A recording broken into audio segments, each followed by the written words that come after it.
guys, you know obviously wait here. So today we've got an intro to one of the Kellswater crossings. I don't know what it is yet.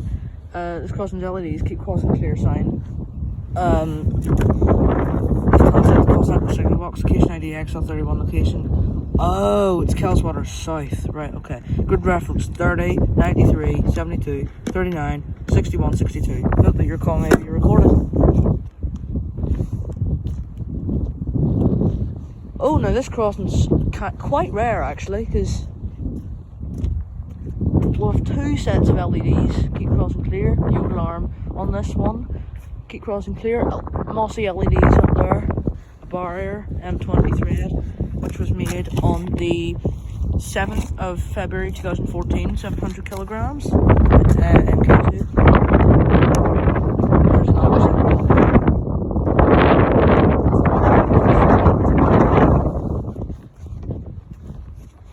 Very high LEDs up there, nothing at the back. Very weird looking phone box, look at that.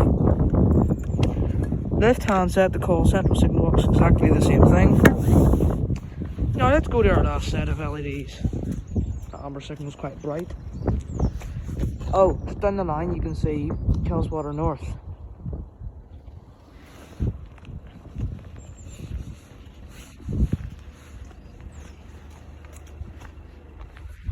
LEDs, keep crossing clear, new alarm at the top. It's very old looking, needs replaced. Barrier, M20 thread, MK2. The 6th of May 2014, and it was 700 kilograms made by SPX Railway Systems. This crossing is on the line that goes from Great Victoria Street to Derry, that way towards Great Victoria Street, that way towards Derry and Portrush.